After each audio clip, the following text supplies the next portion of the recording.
This is the GPL Podcast, part of the Pull Tab Sports family.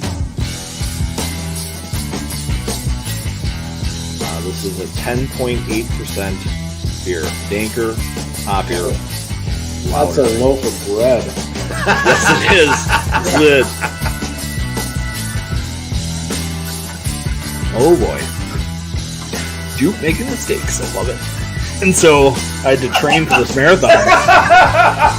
Make sure you stay awake for the game tomorrow, too.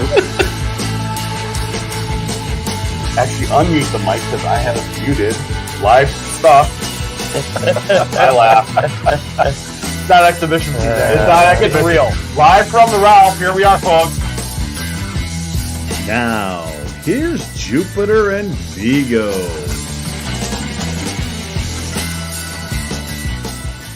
Good evening and welcome to the GPL Podcast, episode number 246.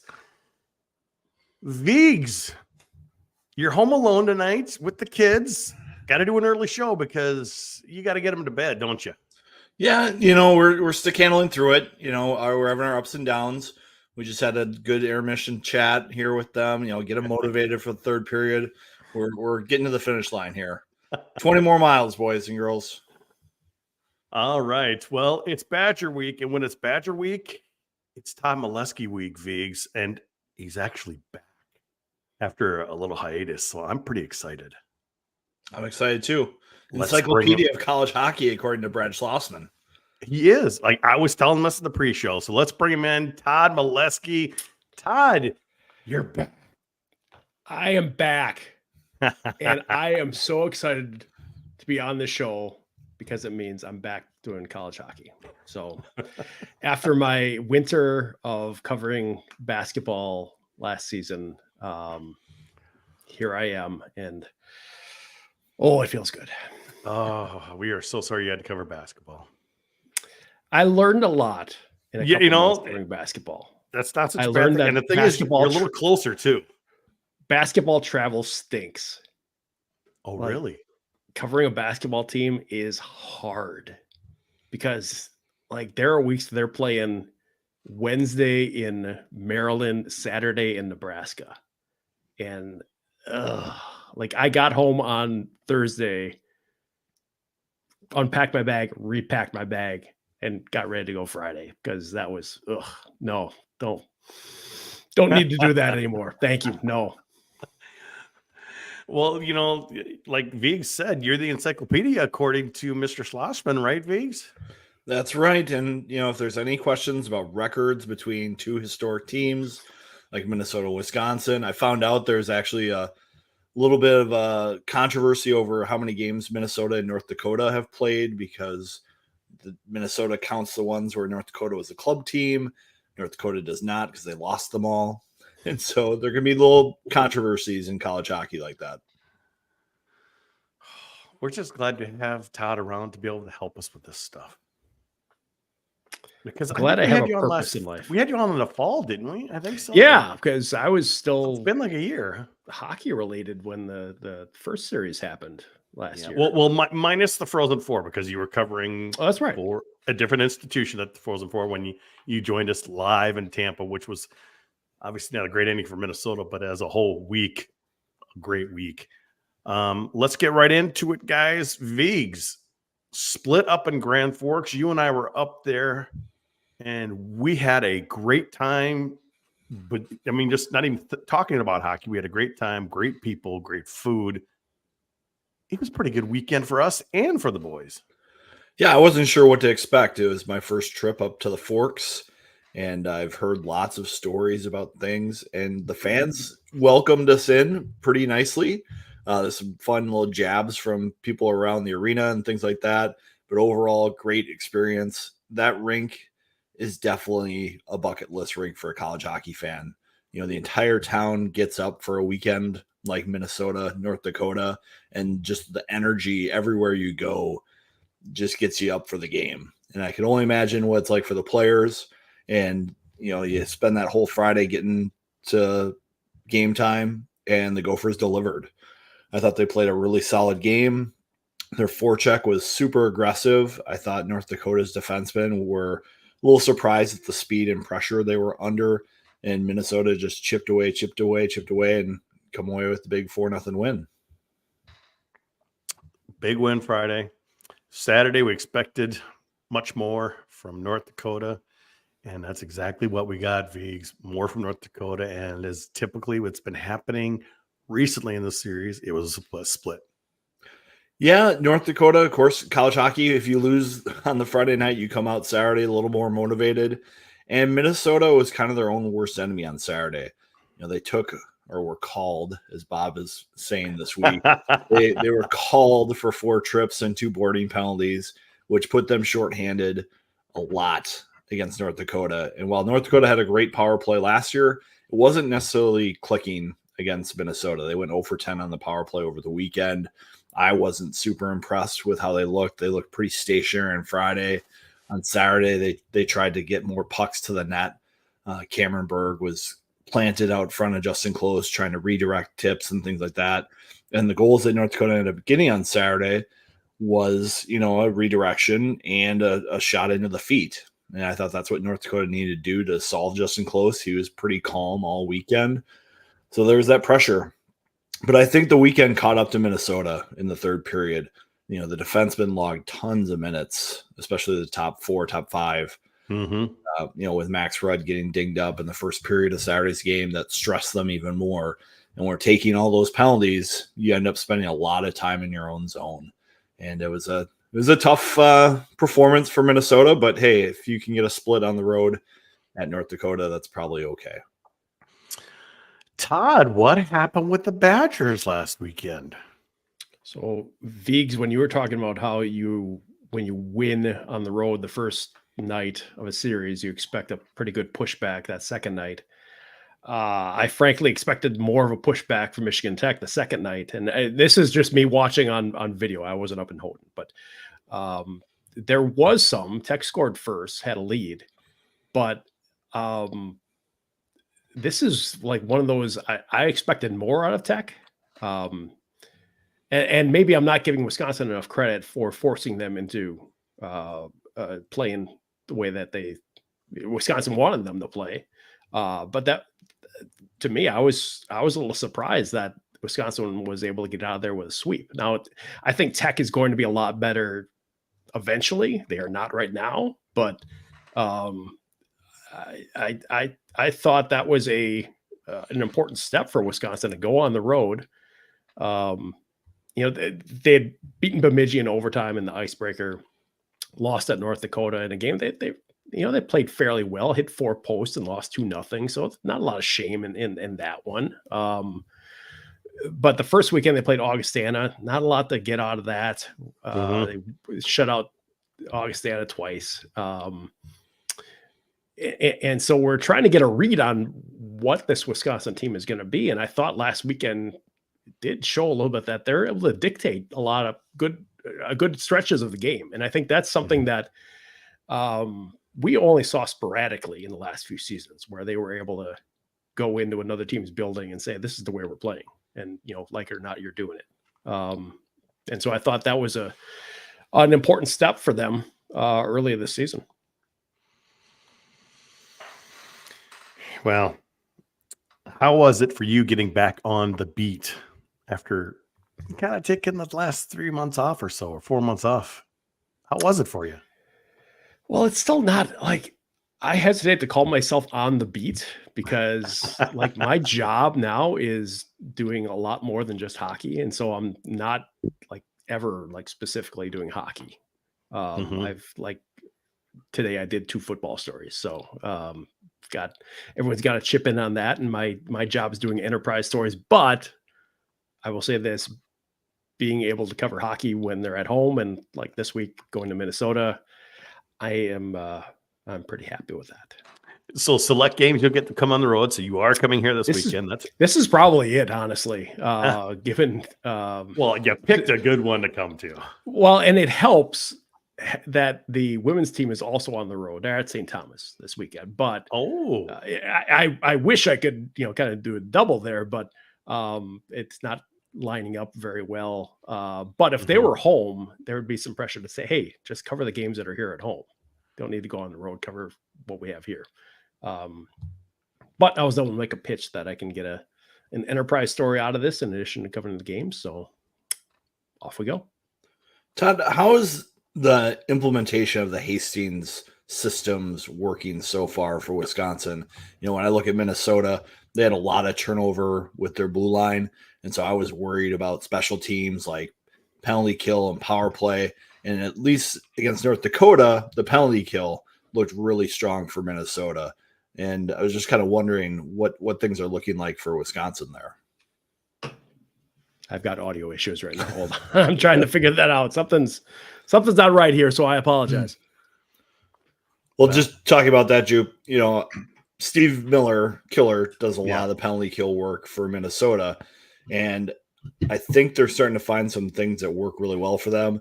Putting Jackson Nelson out there for the opening face-off of a penalty kill.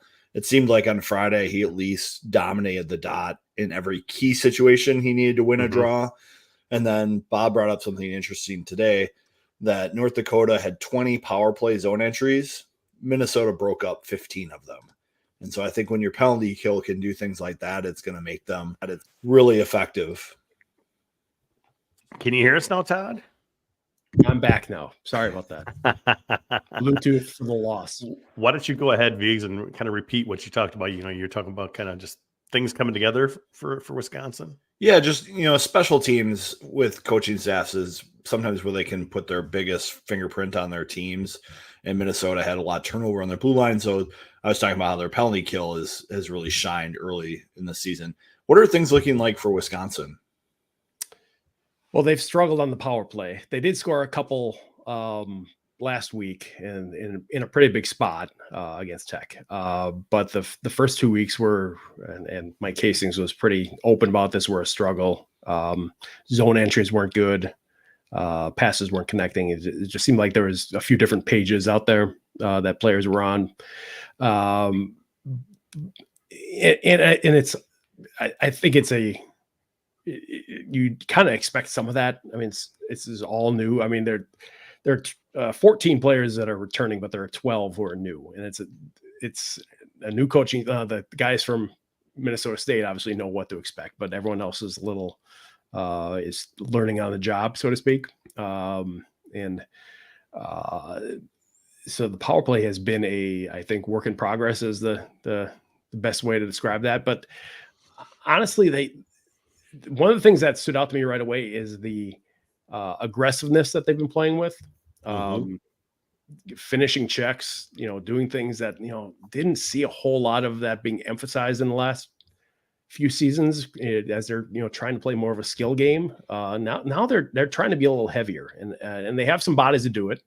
That's obviously a big part of it, but that part of the game I think is going to develop here, and you know, maybe not this year, maybe it'll be with some recruiting classes and some other transfers, but I'm interested to see how that goes and how this team becomes a heavier team, you know, down the road.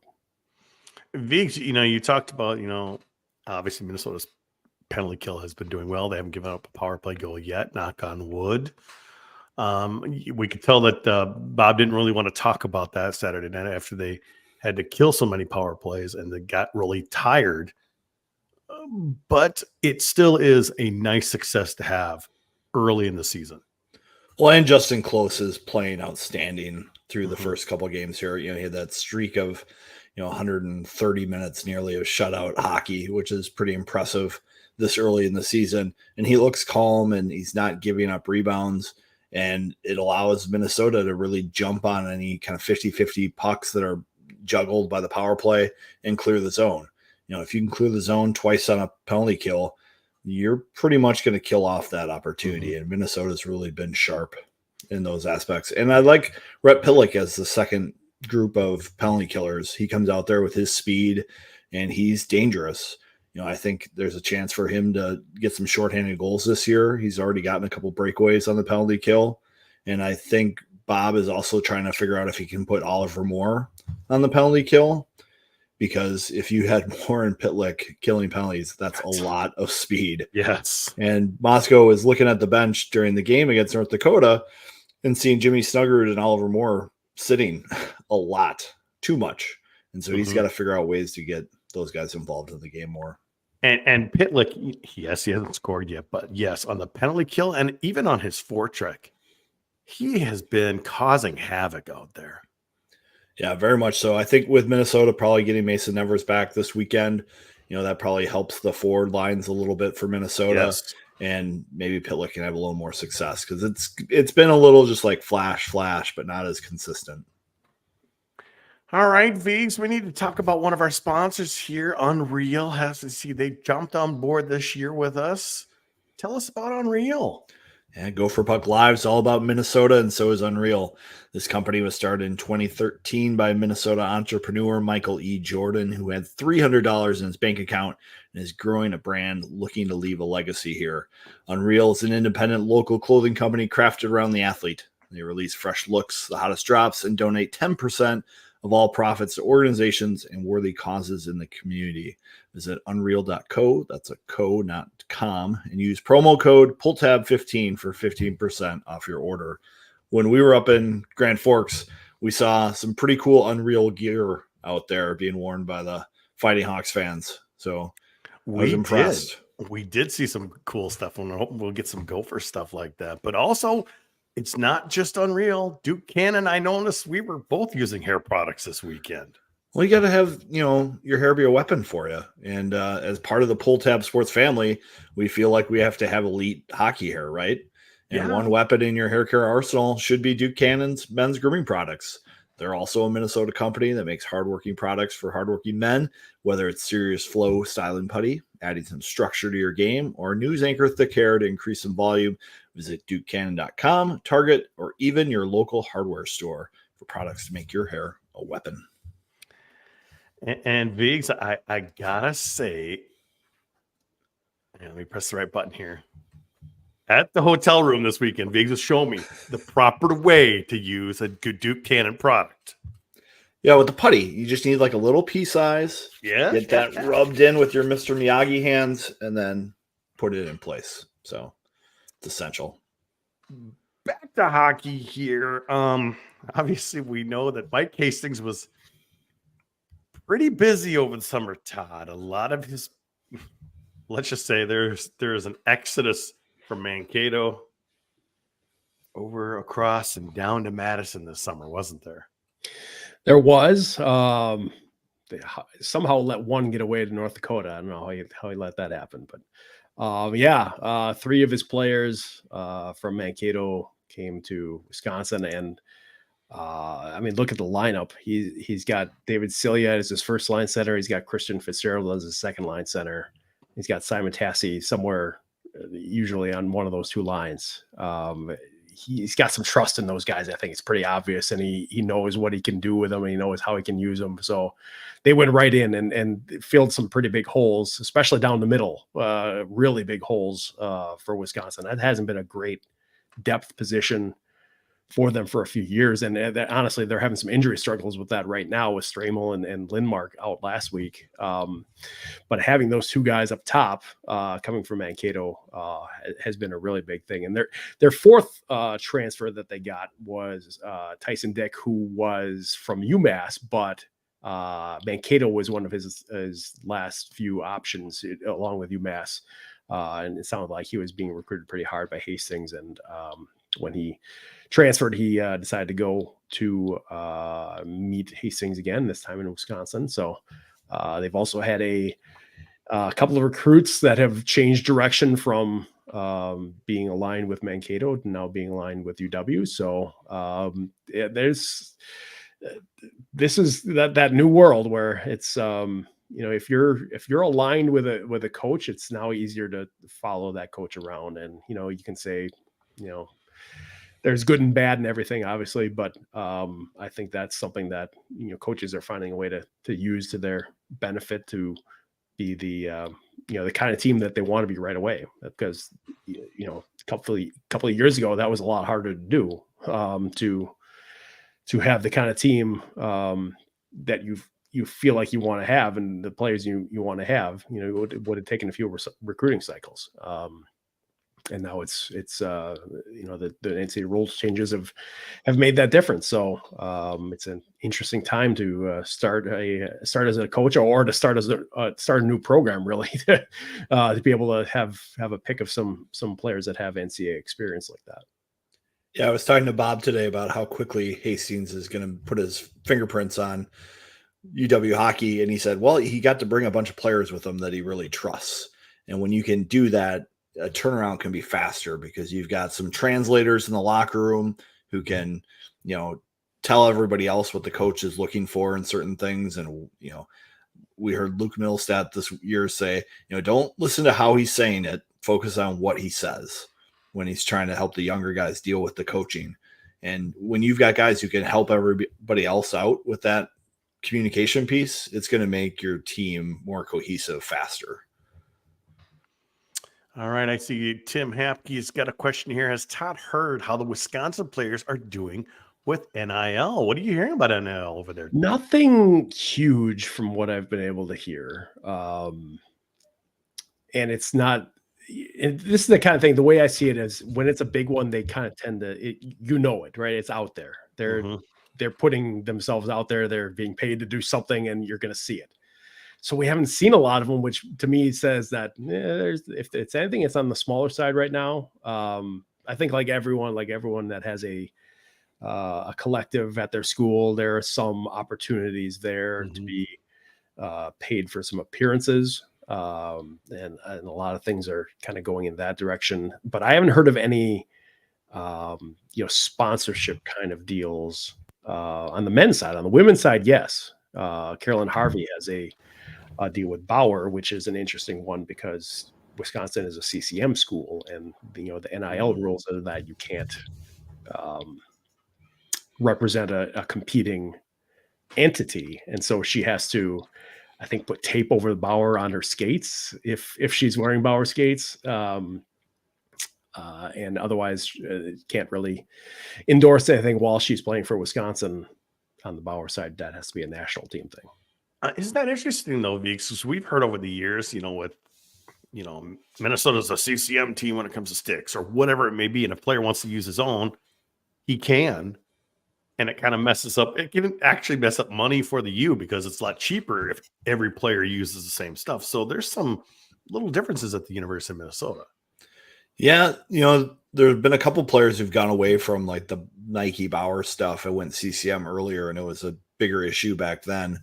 And now I think Bob is more of a CCM guy, and a lot of the players like CCM more because the stick turnaround is faster. The customization stuff is easier for them to do. And so the customer service is better with CCM than it was for Nike Bauer. But the U has been pretty open to guys doing whatever they want. Guys wear CCMs, they wear Bauers, they wear true hockey skates. So I haven't seen any issues. It's probably just the endorsement issue with the team. I do remember Logan Cooley and Matthew Nyes were CCM athletes last year. They were sponsored by CCM. So something Minnesota players have done as well. Todd, how has the players that remained at Wisconsin, how have they adjusted to Mike Hastings' new systems and just a whole new deal after having a completely different coach? Yeah, I mean, good question. I think it's like with anything, there are different levels there. I think there are some people that, bring it on. I'm bought in. I'll do what you want.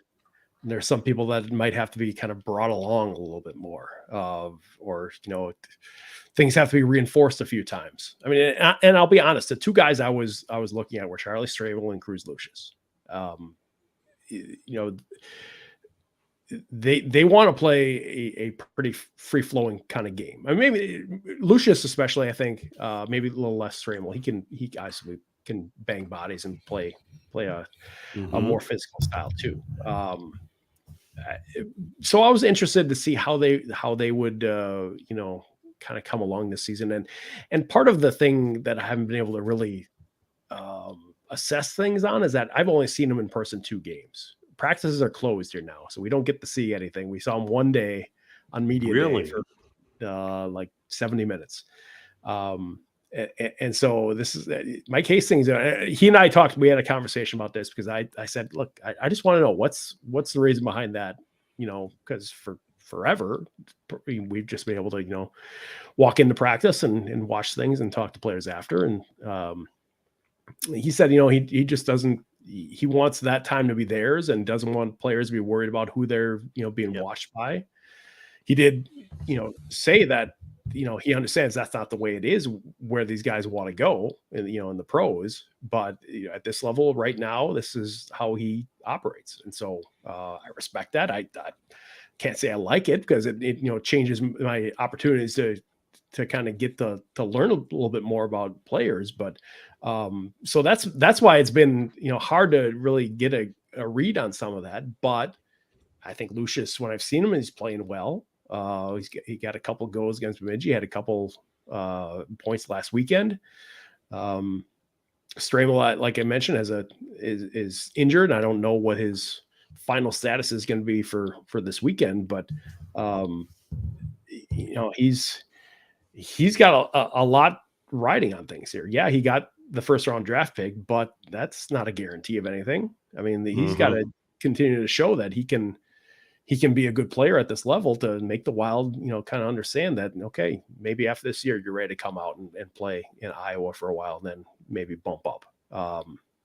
I think he's got a lot to show, and, if he's going to do it, he's got to buy into what's being asked of him here. And, I try not to read too much into how the lines are ordered. But when it came out, the first line chart, he's the third line center. That was a little bit of an eye opener. Because that's a guy, your first round picks don't tend to be third line guys in college a lot. They do on some of the teams that have a lot more draft picks, I know, but True. At Wisconsin, it's a little more unusual. So I will be interested to see how that plays out through the year. Whether he gets more time on that. He was seeing power play time, so that was something they still wanted to use him on.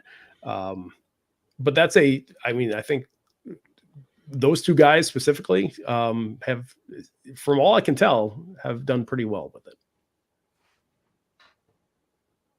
Sorry, just my phone just blew up on me. I hate it when it does that. Viggs, we need to talk about another one of our sponsors first here before we go any further. And next up is Ferda. I know you really like those guys.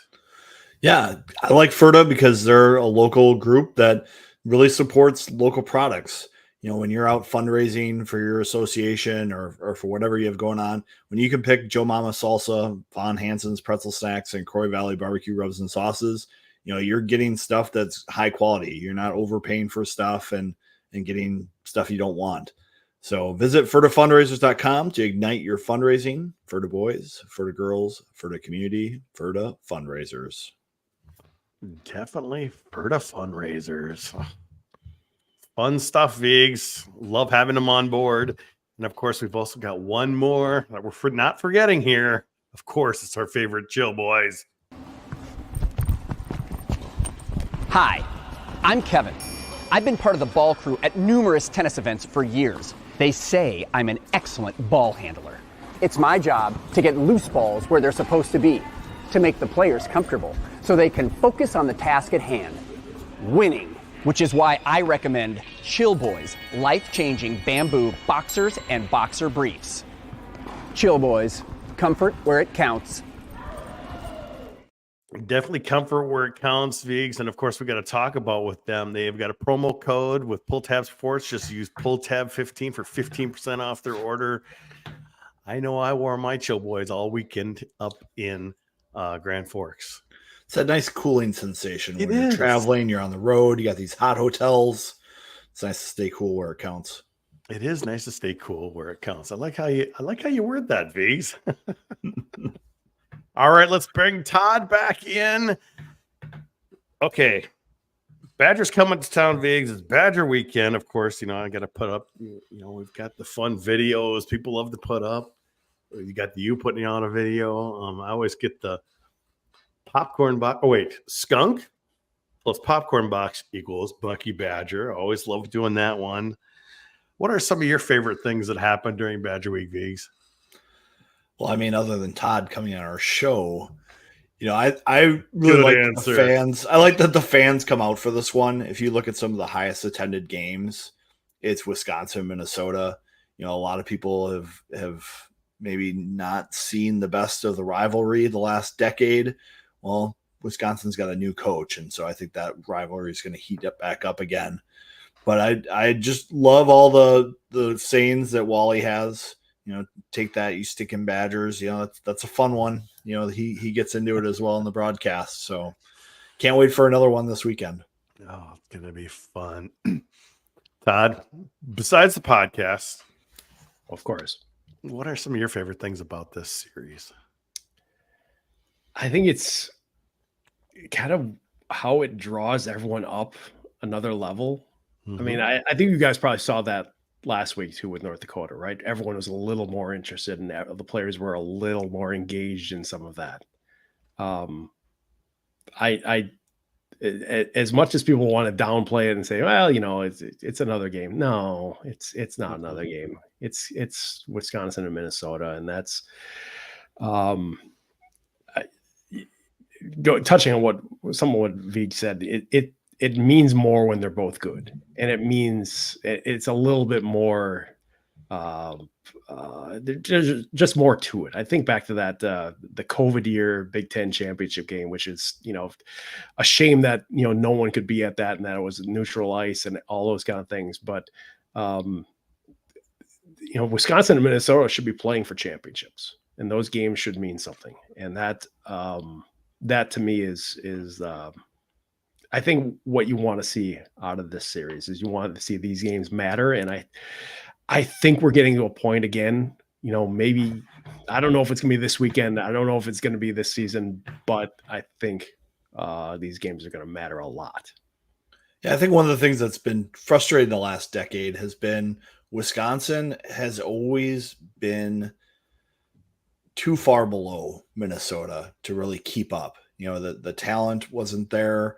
The competitiveness wasn't there, and some of the games would just kind of lose their steam, by the third period of Saturday. There just wasn't enough in the matchup to make it compelling a whole weekend. So I think Hastings is going to re-energize that. And, he's got some guys that came with him from Minnesota State Mankato, and they want to make their mark because they've probably got some bad memories with the Gophers too. And so I think that could make this weekend really interesting to see how it goes. They did pretty well against the Gophers, though, didn't they? They did, but it's a bigger stage now. True. Big Ten, there's a little more in it. I'm sure the accommodations are a little nicer for the Badgers now. I'm sure the travel's a little nicer, a little easier. I saw that they came in today to Mariucci and they were getting their skate in.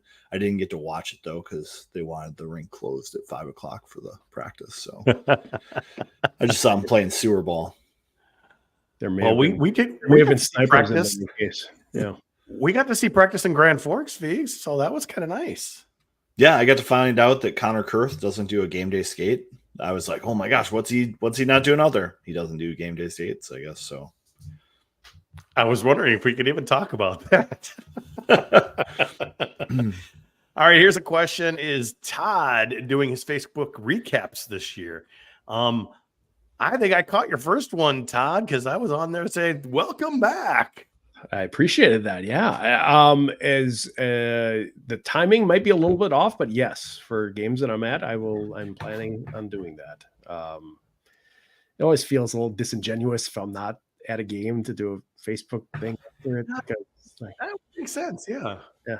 But planning on that for this weekend's games. It's going to be a little later. 8:00 starts are going to make them later anyway, but I also have another story to kick out before I can get around to that. So,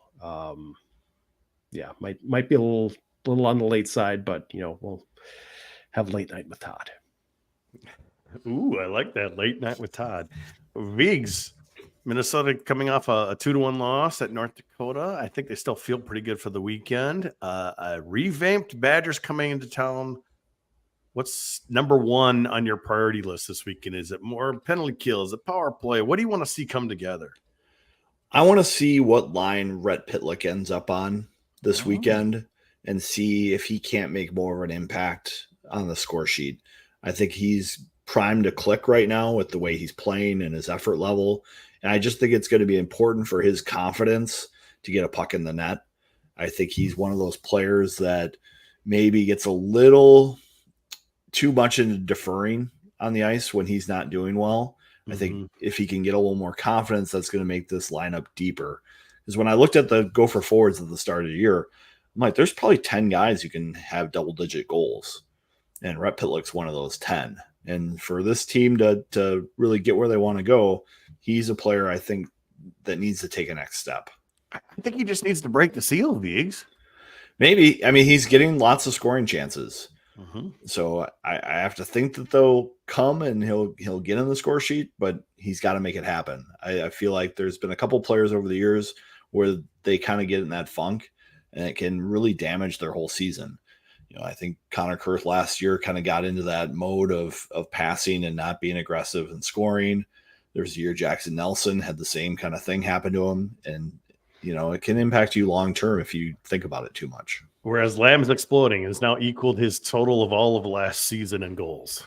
Yeah, he looks really good on that first line with Snuggerud and Moore. Of course, I think anybody would, but they're still. pretty dangerous. Yeah, it helps.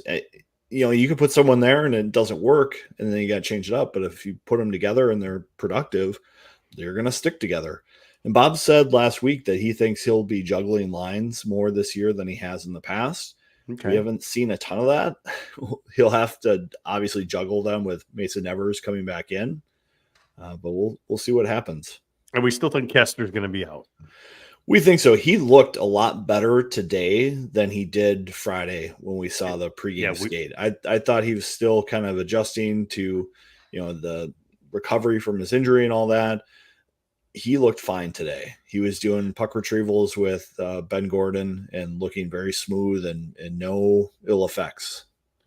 Now, strange question for someone who doesn't know. Would he skate with a knee brace in a game? Yep. He would. Okay. Yeah, I'm not sure how that all works. Yeah. Sometimes, like in football, if your brace is exposed, they'll have to wrap it and things like that. But not an issue in hockey. Yeah, it was cool. I got to hold his brace after one of those games. I think it was after the Friday game. I'm just going to say it's super light. It's the technology is really great for especially for student athletes. Yeah, but he looks ready to go. So I think they're just holding him out a week to maybe be protective of him and just give him some extra time. So when you're playing at home, you can control the matchups a little bit better. You can. You definitely can. All right, Todd, what do you want to see from the Badgers side coming into this weekend? Same kind of deal. You want to see more? You want to see some power play coming here? Well, before we get to that, I want to say I think the Pitlick and Brodzinski families have combined to score about 38 goals against the Badgers in their career. So that I think something we all need to be cognizant of going in this weekend. But I'm interested to see how Kyle McClellan does in this environment. I remember it not going very well for him last year. And I would like to see whether this is a Kyle McClellan, what we've seen from him so far this season is the kind of goalie that the Badgers are going to have this season, because going into the year, Mike Hastings wasn't like overly glowing about anything he was getting out of his goalies in practice, at least from what he told us. Going into the first game, he had said, no one's really stepped up to take the number one job. Well, and then McClellan gets 2 shutouts the first weekend, and he kind of hasn't really said that since then. But I think now we're getting into another level of difficulty here for once we jump into the Big Ten and you're playing a number one team on the road in an environment that has not been very friendly to you in the past. Those are the kind of things that I would like to see how that turns out this weekend. He's only one guy. He can only do so much, but sometimes those, the lights get pretty bright and they, and their new lights too. I've heard that. Yeah, right. Thank goodness, because I think did they bring those old lights over from the old Mariucci, or anyway, It's a little different. You have to get used to it. I've heard, but yeah, that so how McClellan does is one thing. Discipline has been a focus for Hastings, both in terms of they took too many penalties the first couple weeks, and also in some blown assignments in the D zone. And so those are things that are going to, blow up on you at Mariucci if you give up too many chances like that. Both, give the Gophers too many power plays and give them too many, odd man rushes or anything like that. So we've seen that a lot in the past from, Wisconsin side has given up quite a few of those and ended up in the back of their net. So that's a couple of the keys, I think, for them this week. Another question, and this is probably for you, Viggs, from Steve Larson. What's up with Max Rude? We know he went out on Saturday. Is he back? Is he skating? What's going on? Yeah, he picked up a knock in the first period Saturday at Grand Forks, and they held him out. And today was his first day back skating a little bit. And Bob was a little hesitant to say much about him other than he's day-to-day after today's skate. As I think they're kind of waiting to see how it'd go with him on the ice today and then reevaluate it from there. So I don't know if he'll be available this weekend or not. Okay. Let's go out here, guys. Predictions. Todd, what is your prediction this weekend? All right. You guys know I'm a numbers guy, right? I have this. You? No. Yeah, right. Hard to believe. I looked things up. Badgers playing number 1 teams. Oh, boy. Against teams not named Minnesota, 11-15-3.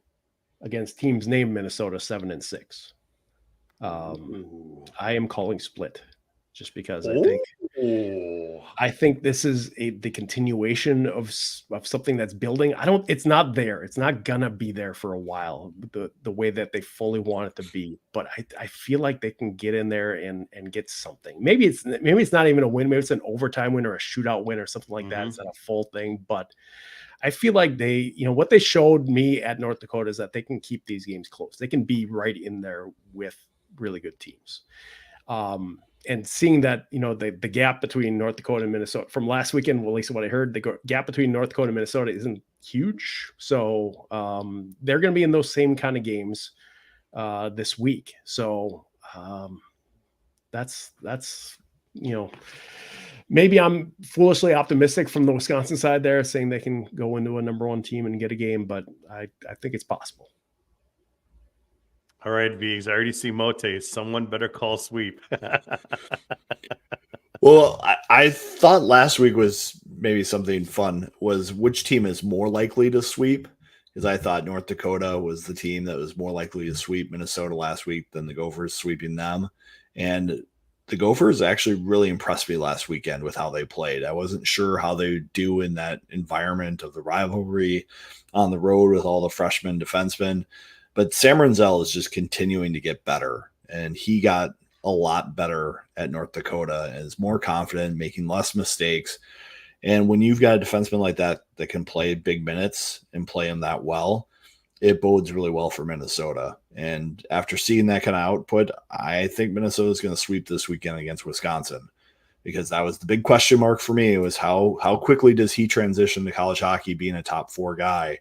And he looks legit there. And with the depth of the Minnesota forwards, if they do get into penalty trouble and their penalty kill doesn't remain perfect, I think they can outscore their mistakes. And so it should be an entertaining weekend. I'm interested to see what kind of systems Wisconsin and Mike Hastings will throw at Minnesota. It's hard to tell some of that stuff on TV broadcasts, but you should see it better in person, and I can't wait for it.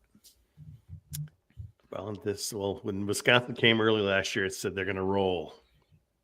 And I even said they were going to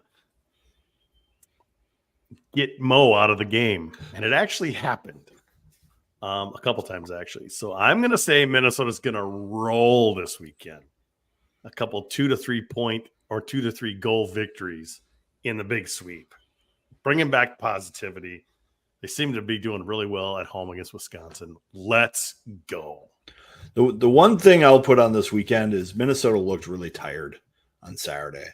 And quit taking penalties. Well, quit taking penalties, but I also felt like the build up to the Friday night game and then the win expended a lot of energy. I could even feel it, just watching the game. It's like there's so much that goes into that game on Friday. And then once that win came to Minnesota, I didn't see the same kind of intensity the next night. And then they took all the penalties and they looked frustrated. They looked complacent. They looked like they were giving in a little bit too much. Whereas the team last year, I don't think Brock Faber and Jackson Lacombe let that happen. So that'll be something to watch this weekend too. If they get the win Friday night, how do they look on Saturday? What's their body language like? How do they play? Do they play Thursday and Friday night? Or Thursday and Friday? Yeah. Yeah. So there's a less game. Yeah. Less rest. So that'll be interesting to watch from my perspective. All right. Yeah, we'll have to see because you lose a defenseman early in the game. You're already down one, and then they have to kill a ton of penalties. I can see why they're tired, but I kind of noticed that Snuggerud seemed tired quite a bit last Saturday as well. It seemed like when he was out there kind of long, Viggs. And you've been talking about that for years. Quit staying out there so long. Yeah, it was interesting. Jimmy Clark spoke to the media today, and he really gets it. He talked about how when you're playing a depth role on a team, your job is to get momentum. You need to get pucks deep, and you need to get off the ice at the right time so that the line coming on for you can just pick up the pace right there and keep the momentum. And I think when you have your star players start to chase offense and stay out there too long, it gets really hard to connect shifts. Just because one guy gets more tired than his line mates, and then they're just kind of off for a while. So I think with all the penalties on Saturday, Snuggerud, when he was on the ice, he's like, "All right, I'm going to make this happen." So his actual ice time probably wasn't that different. It's just he was putting it more into single shifts because he was not a penalty killer. So what are you working on for the newspaper right now, Todd? What's coming out tomorrow? Hopefully. Well, tomorrow actually is a football story for me about. Okay, well, we'll hear that too. Yeah, this the first time that the the NBC Saturday Night crew is coming to Madison this week, and so I talked to them this week. A little bit about how Saturday night games are still kind of special, even though we've had them for years, and everyone gets up for that. But I am working on something about, whenever Wisconsin gets around to downsizing the Kohl Center to closer to NHL size, what can it look like? And I think we're going to get a look at it this weekend. Some of the changes you can do. Not easy, not cheap, but you can do it. And this is something that has been on Mike Hastings' mind since the day he took over here earlier this year. And he did it at Mankato, Viggs, too. Yep. I think it puts you at a disadvantage when you don't have the NHL style sheet. The transitions back and forth, the speed of the game, special teams, they're all different, as we're seeing with Minnesota. Well, I mean, if you have a team that can play to the Olympic size and that's your rink, and you can do that on your home rink, you can be incredible at home, but you still have to play half your games on something else. So right. And not to say that Wisconsin has really ever been great on the Olympic size. I mean, even going back to when they went to that in the 90s, I don't really ever feel like they absorb that style ever. But I believe Minnesota's got a winning record at the Kohl Center, don't they? Or it's just slightly above. If not, yeah. So Minnesota's always done well on the big ice there because it's 97 wide, isn't 97. It? So, it would be nice if they could fix that because, as the fans know, if you're on the sides, if you're in the upper deck, a couple rows in, you're not seeing the near boards. Now, it's not going to solve the end problems because it's the same problem on the ends, but maybe they could solve some of the problems on the side. Juke, that third deck thing is not such a problem anymore because there aren't people sitting.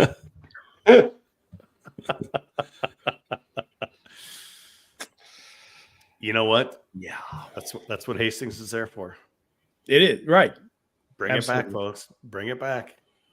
Get fill the place up. That's all you can How's the reaction been to Hastings? I know when he first got hired, he kind of made the rounds. Mhm. What's recruiting like for him? Fundraising, ticket sales, all that. He's done a really good job of being, accessible, being out there in the community, doing, making himself known, that here's who I am. What's tough for him is that he's not Tony Granato. He's not a Wisconsin alum. He's not a Wisconsin, the third all-time scorer in program history. He doesn't have that background here. So, when Tony came in, everyone knew him, so there was that excitement was built in. It's like, here we go. This is going to be back up and running in a few years. And I think a lot of us, believe that. And it just didn't materialize to it from a long-term perspective to happen that way. I think people are hungry for a winner here, and they, what I've written, what a lot of people have said, Hastings wins where he goes. And so I think people have looked at that and, there's been some interest in that, but it's got to happen. I mean, it's to a point now where, people have been, kind of fooled a few times into believing that, the program is back. Well, it's got to be back for a good amount of time. And you got to prove it over, weeks and months and years. So the fans are, it's going to be tough to bring them back now. It's, we saw it can happen. It happened in Minneapolis. That's a different crowd, different environment, different, state, in terms of where hockey ranks. But I think if they can start, getting people back and making it an exciting draw, something where, I talked to one guy this week. He bought season tickets for 2 seasons ago. For the first time for the Saturday night package, went to 7 of the 10 games. He said he thinks he sold 3 of them. They went 0-7 in those games. And he, needless to say, did not renew his season tickets. And that's just one of those, examples of, this was it was in a bad place, and it has to get better. It's not there yet. The season ticket numbers are not great. They're not better. But winning is the one thing that can cure some of that. And that's where they need to go. I mean, they've tried all sorts of things, promos, nights, fun nights at the Kohl Center. They're celebrating their 75th season this season, so they've got a few fun things planned that way. But the thing that was really, told me things were in a bad place a couple of years ago is they had a night honoring Bob Johnson, and they had 5,000 rally towels to give out, or something to give out. Oh no! And they still had 1,000 of them or whatever left to give away the next night. And that was like, Bob Johnson. You can't get a crowd out to honor Bob Johnson. It was 20 years after he passed away, I think it was. And that was a moment for me that said, like, this is in real trouble. Yeah, I think Granato was a pretty good coach, but what he never really was able to do was build a roster and a pipeline and manage it effectively. The only success he really had is when he had Cole Caulfield. This is like manna from heaven. Well, and think about that though. The first year he had Caulfield, Keandre Miller, Turcotte, Holloway, all these, and Turcotte's not in the NHL, but the rest of them are. That team finished last in the Big Ten. That was the ultimate failure. How did that happen? It just, I still struggle with that. Like, it's not the best players; it's the right players, right? And I think that was right. That was it. There was too many guys that thought they were first line players, and there's one puck to go around, right? So there's usually 2 power play groups max, and one of them usually gets the start, right? And you can say that Caulfield, Turcotte, Holloway, they were all freshmen that year and probably were a little immature. Turcotte had injury problems. He had concussion issues throughout the year. And so that season never really went well for him. You were talking before about guys staying on the ice too long. That was Caulfield his first year. He dialed that back a second year eventually after I think that was kind of coached into him that you don't need to be out there for 2.5 minutes. But yeah, that was one of those like, how did this go in this direction? And they won the Big Ten the next year, but that was turned out to be the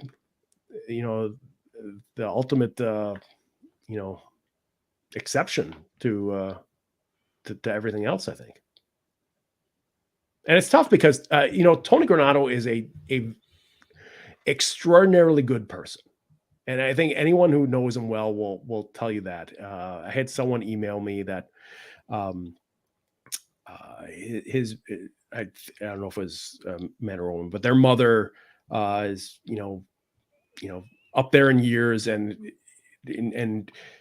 took care of some players while Tony was playing here in the 80s, and he still visits her now. Just because he's that good of a person. It just didn't work out as a coach here and as a coach at a college level. I'm glad he's doing TV stuff. He's doing Blackhawks TV games in the studio, and he's got NHL Network stuff going on. I don't know what the future is there, but I'm glad he's got that stuff going on. Well, welcome back to college hockey. Thank you. Seriously, we're glad to have you back, and thank you for coming on the show again. I think you're the record holder of the amount of times you've been on this podcast. So I am now you can keep building it. humbled. You and Caponegri are still competing. I am caught up a little bit last year. He did, yeah. But I did get the postseason one, so that was the early season postseason. That helped your numbers. You did it for your numbers. Well, thanks for coming on the show. Like I said, we're really great to have you back. That's going to do it for this episode of the GPL podcast. Obviously, we thank Todd for coming on the show. We'll be back next week at our normal time of 9:30 p.m. And we're going to have Marissa Voss, sorry about that, on the show with us. For those of you staying and watching live, we'll have a little bit of overtime coming up next. For the rest of you, we'll catch you next week on the GPL podcast.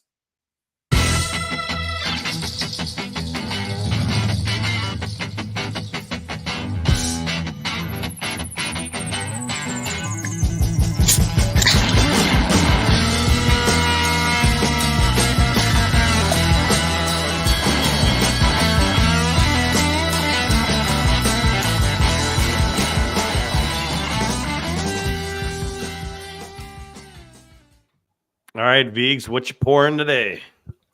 I've got a Surly Wet. So this is their fresh, ultra wet hopped IPA.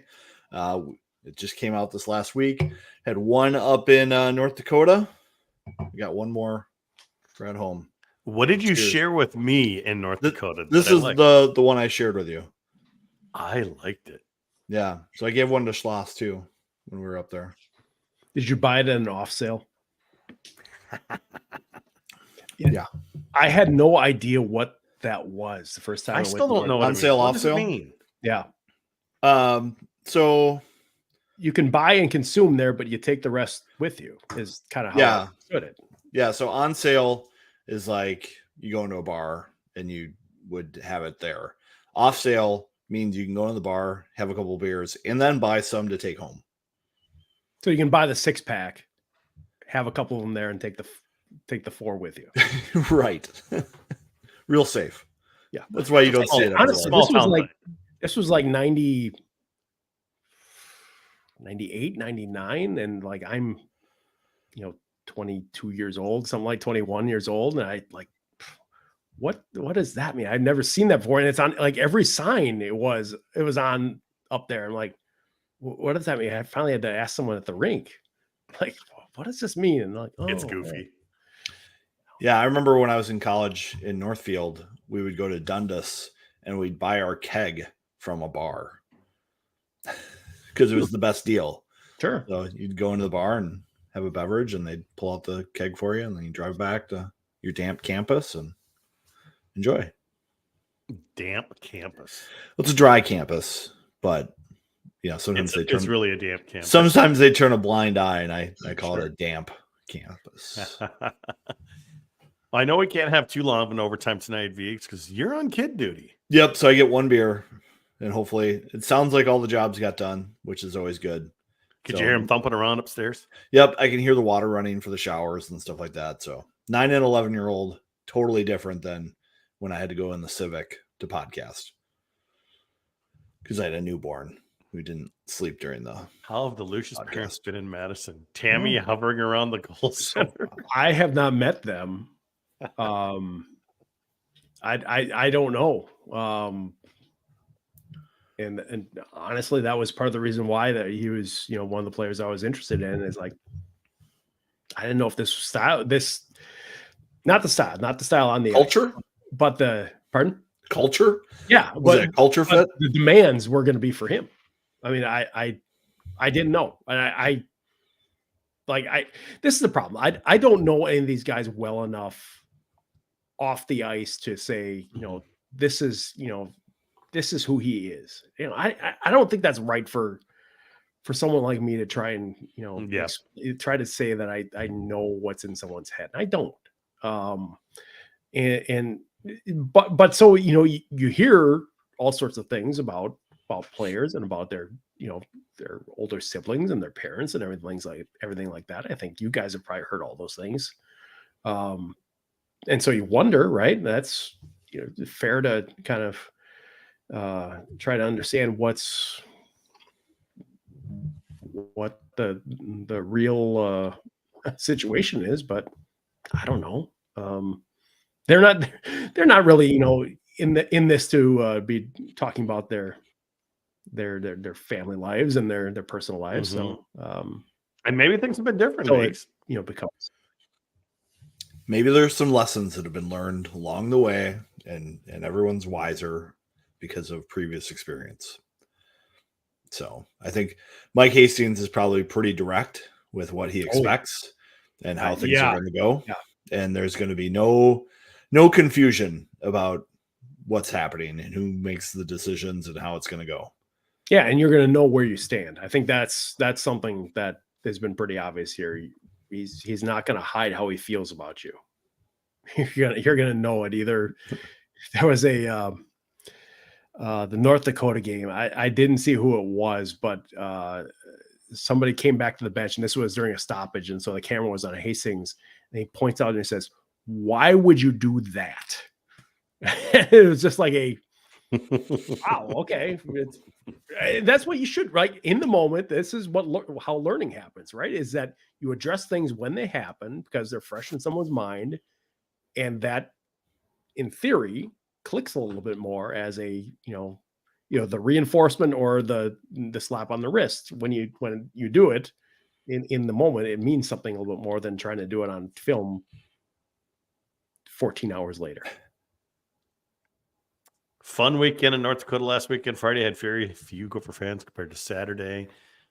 Viggs, it was a fun weekend. It was your first trip up there. And I don't care what other people say. Grand Forks supports their hockey, probably none other. Every place we went to, whether it was fast food or this part of town, that part of town, whatever, someone was wearing a jersey, at least multiple people usually. We went to, what was the Red Pepper? And then as we're sitting there, some 3 kids come in. One of them's got a Ben Blood jersey on. And who comes in right after him, Viggs? Wally Shaver. And I could tell that they were like, "That's Wally Shaver over there. I'm going to go punch him in the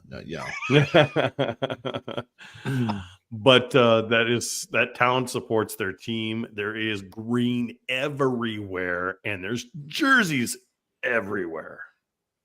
Yeah. I was listening to the USCHO podcast, and they were talking about, the fans of North Dakota and how they travel better than anyone. And Derek Scaloo is like, "Oh, but we're going to get in trouble. We're going to hear from everybody else." I was like, I think they travel the best and around Minnesota all the time. It's not even close. This isn't a question. I mean, Yeah. this is. I mean, and like empirically proven. I think at Frozen Fours, you know, when Yes. other teams have been there, it still does not match what North Dakota brings. Tell me about the karaoke, dude. Well, there was multiple karaoke people. This was Thursday night. Schlossman brought us to Brick and Barrel. Brick and Barley? Brick and Barley. You are correct. Think Brick so. and Barley. And I did record a couple videos, put them on the Twitter feed. It was entertaining. It was bar karaoke at 2 a.m. It's what you expect. It matched up, met expectations. It was not Nashville. And our obviously a big mistake, Cam Resinger. Let me teach you where to eat next time. We ate Red Pepper, we ate at Parrot K. I mean, we hit some good places. Rhombus pizza Rhombus was pizza outstanding. guys. I noticed the Rhombus guy like tweeted at us on like Monday or Sunday. He's like, "Yeah, you should come by us." I'm like, "We had you guys for dinner before Saturday, so we hit up great some good pizza. places though. So we didn't hit the wrong places, Mr. Mistake." Half Brothers, good beer. The Yes. pizza was it was 50% there. It was close. It was some big pieces. It was though. big Holy pieces, buckets. little. It was like a piece was a quarter of a pizza. Yeah, I could have used a little more broil time on mine. Give it a little more heft, but the beer was good. Oh, we had a question from Todd, from Ian Bowie. Did any of Barry Alvarez's decisions for men's hockey turn out to be a net gain? It feels like the two big ones, pushing Big Ten hockey and hiring Granado, didn't work out well for UW. Yeah, the shooting percentage isn't real high there, is it? I'm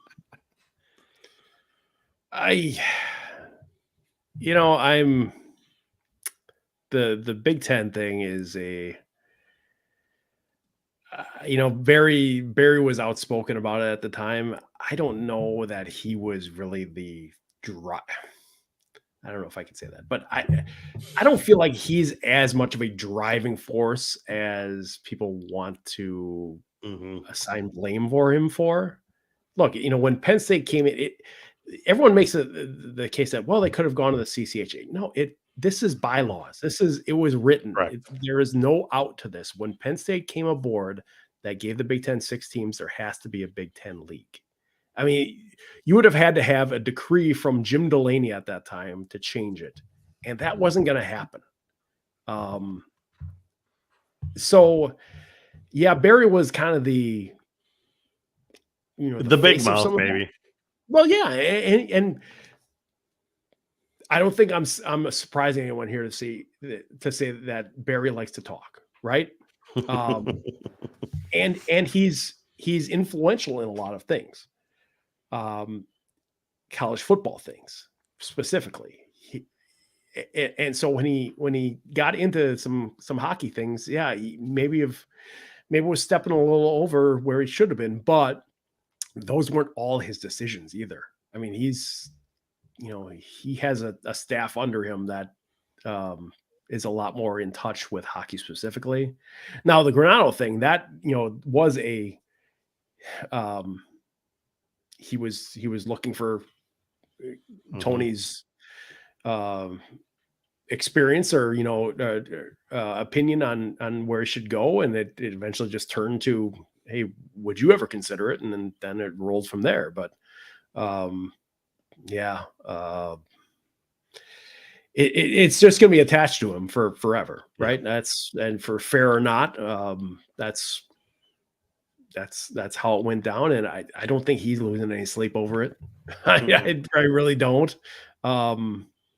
Has it been a net gain? Probably not. But what's to say that something else wouldn't have happened anyway to blow up the WCHA? Because there were some contentious at the end. The big schools and the little schools. Right. It was going to happen in some way. And so maybe it happens in, Wisconsin, Minnesota, North Dakota, Denver, bigger schools going together, and you still have that conference, but it wouldn't have been the same, top to bottom, I think, for many more years after that anyway. I see Big Mistake saying Vinyl Taco. It was literally half a block away from our hotel, but we went to the Red Pepper on Thursday or Friday week, so The that's timing kind of our just didn't work out. You can only Yeah. eat so much food. Yeah. I That's how it think goes, man. I think back to the Tony Granato hire, it made so much sense. Like, I Totally. don't think there was another Mhm. candidate out there where you're just like, oh, Barry really screwed up this one. He hired Tony Granato. Well, Yeah, a I lot don't- of people say if you hired Don Granato, where would things be right now? But Don Granato took a job with the NHL after a year because I don't think he really wanted to be involved with the overhead of being a college hockey coach, right? Dealing with class schedules and scholarship numbers and Recruiting. He was good at Constant. recruiting, but yeah, it's just not. And he's doing pretty well for himself right now. I mean, Buffalo's not a great team right now this season, but I think people think they're on the. They're They're trending out. up. Yeah, They've got some good pieces there. yeah. But yeah, you're right. I mean, if you take everything else out and you can hire Tony Granato, yeah, I think you do it. 99 times out of 100 in the situation where they're in, where they're trying to a lot like they are now to build something back up with the fan base. So you had a name right there that people knew, and you look at the season ticket numbers. It was going down. They hire him, and it comes back up a little bit. It's continued to go down since then. But that was the like, oh, okay, there's some interest back again. Puck on. Mark Johnson should have been instead of Eves. in this That is a conversation. real interesting alternate dimension to go into, isn't it? Maybe, because now it would be like, why would he ever do that? Because he's got a really good gig. He's getting Yeah. paid pretty decent, and he's Pretty been decent. there forever. It's his to retire. Yes. I mean, And you he- can't really ask more than that, and you're running the best program in women's hockey. I've never had an encounter with him where it seems like he doesn't enjoy what he does Mm-hmm. to the 100th degree. I mean, That's the Yeah, key to life. If you enjoy what you do, keep doing it. yeah. I mean, back in 2002, yeah, we're having a different conversation because a lot of people felt like he was shorted on that. And he probably at that point felt like he was one of them. He was one of them that felt that way.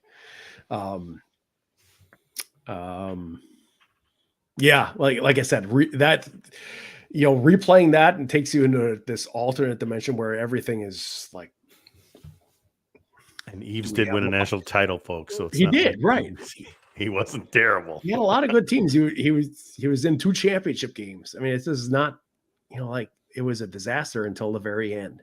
And I mean, what they we, had had, we had the back-to-back cycle. Big Ten champions. It was Wisconsin, Mhm. then Michigan State, and They nothing had since. the cycle of the every 4 years, right? Where they came up every 4 years and had a championship Yes. defending team. And that was I think that was some I don't think I know that was recruiting issues and just how they missed on a few guys and had some guys leave them. I mean, they were on Schmaltz early and had him, and he ends up at North Dakota. And then the procession of Schmaltzes goes to North Dakota. So it's yeah, the what if game is Mhm. fun and terrifying at the same time.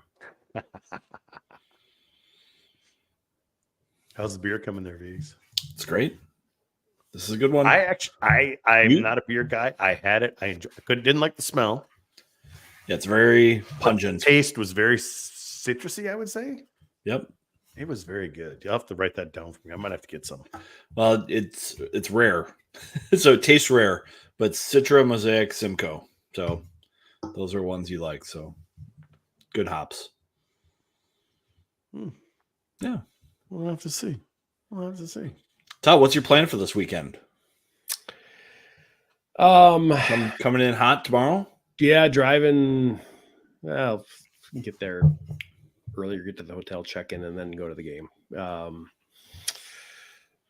Friday, I'm supposed to. Mr. Craig Floor is supposed to give me a little look around what's changed. So very happy that he agreed to that. I hope he shows you the cracked concrete. Oh, There's already some freshly poured concrete that has a crack in it by the Zamboni door. That's not good. how are the pegs, by the way? The goal pegs. Have we had any issues? Solid. Okay. No I have not issues seen yet. him come. I have not seen the goal come off yet. Okay, that's the important part here, right? Of all the $14 million, whatever they paid for the floor, the lights, the new rows. It's The really lights all take about getting the used pegs. to. The A lot lights of are people say they're- controversial. Yeah. Yeah, the lights are controversial just because they're off to the side. People are used to different lighting, and then they're like, "It's dark." Well, it might seem dark. It might be a little dark in some areas, but Well, we're the used seats to are definitely darker. Well, the seats, and that's why with Yeah, the it's on seats not being purpose. as lit as much, Yeah. it looks darker in there. Whereas the ice is pretty fine, and then obviously the angle of the hits. So, I mean, that's at every arena though. So Yeah. I just remember with the lights that used to be in there, the fact that you could tell when the ring beam changed colors was telling you that the lights are probably not doing enough. That when that like what goes from maroon to gold and it's like just feels like it's blinding on the ice that far away from it. That always seemed a little strange in terms of how it was lit. and I actually texted Craig Floor earlier today. They have officially cut holes in the glass, so we can shoot through the glass now Nice. because they still were not ready as of the previous weekends. So we've got holes. Yay! There you go. Do you have any special food items that you're going to do when you're here? No? Probably It's not. late night games unless you're doing lunch. Yeah, right. So I'm like planning on okay, when do I need to eat beforehand and where and something on the way? Is it? Yeah, I don't know. I trying not to make that as much of a focus these days as I once did. And having a place I had to go every road trip or something like that. Mm-hmm. Yeah, Malcolm Yards is interesting. So they've got like a bunch of different food vendors. It's a nice environment for that. So they have a rectangle pizza there, which is really good. Rectangle pizza is so good. Yep. So that's at Malcolm Yards. Okay. And you had Detroit empanadas. style at this weekend, didn't you? Yeah, Rhombus. Rhombus is kind of testing a new pizza, weren't they? Mm-hmm. It's a brand new one for them. So, and of course, you know what I did, Viggs. You went to Perkins. You left that one off the list. Well, yeah, I went to Perkins because you were asleep and I didn't feel like waiting a long time. I had a breakfast, but I left my leftover piece in the refrigerator. Oh, you did? Oh, Totally did. you were totally telling yourself you're going to do that, and you did. I even had a reminder on my phone, and I just got sidetracked. Yeah, I will not be at the game on Thursday, but I'll be there Friday. So I have a hockey practice to coach Thursday night. So All right, sounds good. Well, you need to get your kids, Viggs. We have to cut overtime short this week or this time. I mean, we've had Todd some late. It's like 3 hours sometimes. Yeah. We have. But we're trying to be conscious of this because, Viggs, you're at home alone all responsible, week, aren't you? very responsible. Yes, and that's the proper thing to do. So maybe we'll do a Facebook Live on Friday or something. Ooh, yeah, get you two on TV. All right. I have technology this year now. I actually have a microphone I can give you, like 2 clip-on microphones.